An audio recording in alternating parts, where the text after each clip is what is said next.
Let's face it, folks. The American dream has gotten a serious downgrade. It used to be a house, a car, and a white picket fence. Now, it's more like an overpriced apartment, crippling student loan debt, and a constant sense of impending doom. Don't get me wrong, America's still got its perks. You can still eat yourself into oblivion. You can still find yourself on reality TV for just being a complete moron. But somewhere along the line, the whole land of opportunity thing got lost in translation. Maybe it's the 24/7 news cycle, force-feeding us negativity with a side of political mudslinging. Or maybe it's just the realization that the system's rigged and we're all just playing our parts in this grand, absurd play. Whatever it is, the doom and gloom have seeped into our collective consciousness. It's like someone replaced our morning coffee with anxiety and despair. And you know what? We're drinking it up, every last drop. Ah, politics. The glorious spectacle where grown adults get paid exorbitant amounts of money to bicker, point fingers, and accomplish absolutely nothing. It's like watching a reality TV show, except these clowns actually have the power to affect our lives. Speaking of clowns, let's talk about the political climate for a minute, or should I say the political dumpster fire. It's a two-party system that feels more like a two-ring circus. On one side, you've got the donkeys, Democrats. They're all about social justice, equality, and using 10 words when one will do.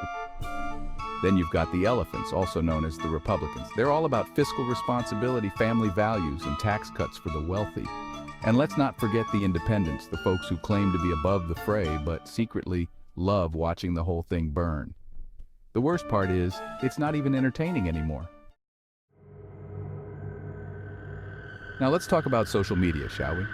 That wonderful invention that allows us to connect with friends and family, share our thoughts and feelings, and get into pointless arguments with complete strangers about things we know nothing about. It's the digital equivalent of a town square, except everyone's shouting at the top of their lungs and no one's listening.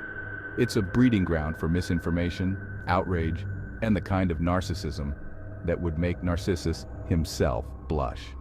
You've got your Facebook, your Twitter, your Instagram, each one a carefully curated highlight reel of people's supposedly perfect lives.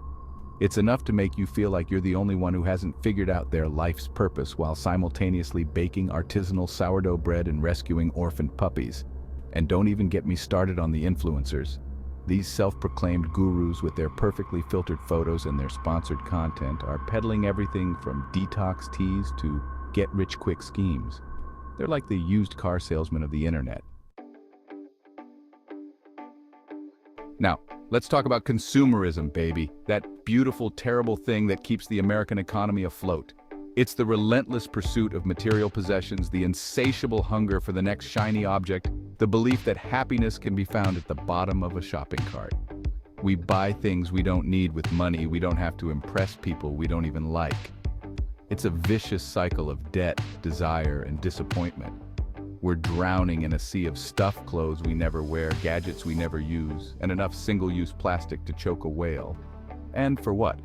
A fleeting moment of satisfaction, the approval of strangers, the illusion of keeping up with the Joneses. So the next time you're about to click buy now on that thing you definitely don't need, ask yourself this: is it really worth it? Well, folks, since we're already knee-deep in this delightful pool of negativity, let's dunk our heads fully into the icy waters of the news, that daily dose of despair, expertly crafted to remind you just how messed up the world really is. Turn on the TV and what do you get? Wars, famines, natural disasters, and politicians behaving badly. A real pick-me-up, right? It's enough to make you want to crawl under your weighted blanket and never come out. They say knowledge is power, but I'm pretty sure the news is just trying to sap us of all our will to live. Every day it's another tragedy, another scandal, another reason to question humanity's sanity. It's like a highlight reel of everything wrong with the world, set to dramatic music and somber voiceovers. And don't even get me started on the 24-hour news cycle. They have to fill all that airtime with something, right? So they take a perfectly manageable news story and stretch it out like a bad infomercial, complete with expert opinions and over-the-top graphics. It's enough to make you nostalgic for the good old days when you could get your news once a day from a guy in a suit reading a teleprompter. And let's not forget about the comment sections. Now let's talk about something near and dear to all our hearts: healthcare. Or more specifically, the lack thereof. Because in America, access to healthcare is about as common as a unicorn riding a hoverboard. We've got this fantastic system where you get sick, you go to the hospital, and then you spend the rest of your life paying off the bill. It's like a game show where the grand prize is crippling debt and the consolation prize is bankruptcy. And don't even get me started on health insurance. Trying to decipher those policies is like trying to read hieroglyphics after a bottle of whiskey. Deductibles, co-pays, out-of-network fees. It's enough to make you want to become a self-taught doctor using YouTube tutorials and a rusty spoon. But hey, at least we're not like those socialist countries with their universal healthcare and their healthy citizens. Instead, we've got the freedom to choose between going broke or dying preventable deaths. Section 7 Education, because knowing stuff is apparently optional. Well, looks like it's time to talk about the great American education system. You know that thing we supposedly value so much? Yeah, about that. It's about as effective as a screen door on a submarine. We're pumping out kids who can't tell you the difference between there, and there, but can recite TikTok dances with frightening accuracy. And don't even get me started on history.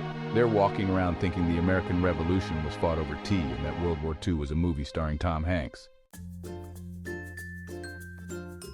Section 8. The great outdoors, nature's trying to kill us, but we're too busy staring at screens. You know, for a country that likes to brag about its wide open spaces and natural beauty, we sure do spend a lot of time cooped up indoors. I mean, have you seen what Mother Nature's been up to lately? It's like she's auditioning for a role in a disaster movie. Hurricanes, wildfires, floods, earthquakes, you name it, she's throwing it at us. It's like she's trying to tell us something. Maybe it's stop using so much plastic, or for the love of all that is holy, stop building houses in fire-prone areas. But are we listening? Nope. We're too busy staring at our phones, scrolling through endless feeds of other people's seemingly perfect lives, oblivious to the fact that the world is literally burning around us.